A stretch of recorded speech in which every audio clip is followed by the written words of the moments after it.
The Philippines straddles the typhoon belt, an area in the western Pacific Ocean where nearly one-third of the world's tropical cyclones form.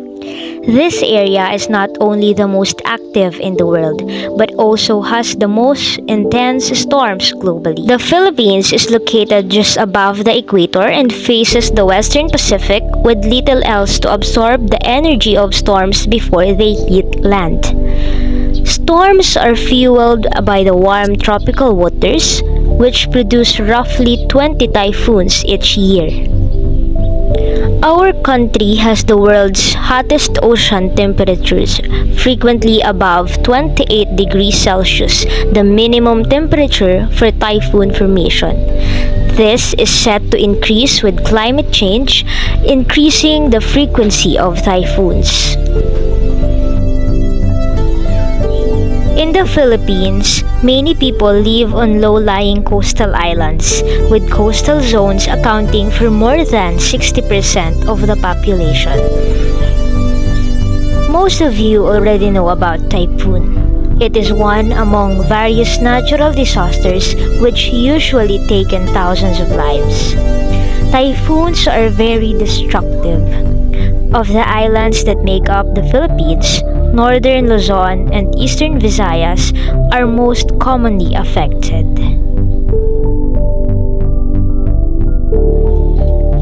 Unfortunately, typhoons and weak infrastructure have a mutually reinforcing relationship. Typhoons damage roads, flood control infrastructure, and bridges. Exactly the kind of damage that makes future disasters worse. Storm was one of the reasons why the peoples of Sablayan homes were damaged. In Sablayan areas, particularly in poblations, what are specific typhoons did they experience over the past few years? First, Typhoon Kamuri, known in the Philippines as Typhoon Tisoy, was a powerful typhoon which impacted the Philippines in early 2019. The Sablayan areas are included in Signal Number 3.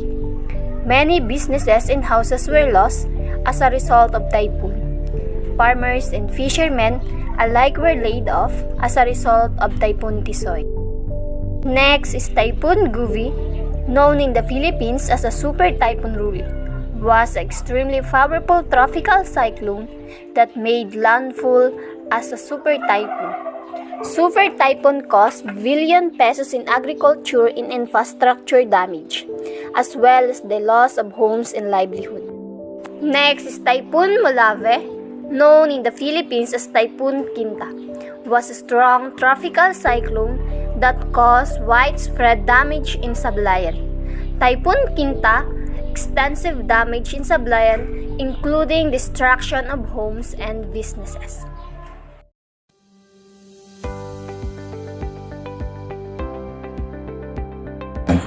For the increasing population growth, rapid and unplanned urbanization, climate change, environmental degradation, and widespread poverty, growing a number of people and assets are exposed to the disasters. Moreover, many of these events occur in fragile and conflict-affected states, thus increasingly the complexity of crisis and overburdening countries experiencing violent conflicts or fragile governance. However, improved practice and response mechanisms save lives in disrupting the country's and communities' ability to reduce the impact of disasters. Understanding the occurrence and frequency of natural hazards as well as the risk and potential impact on people and assets help to improve preparedness.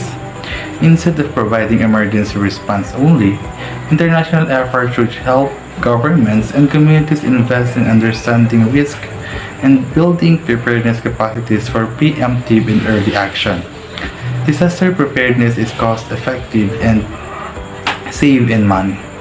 The reason why disaster awareness and management is important because it oversees the response and disaster management coordinates all aspects of disaster response, aiming to effectively mobilize the required equipment, resources, staff, and it needed to assist people affected by disaster control, and oversight of the disaster response is a big reason this assured management is vital.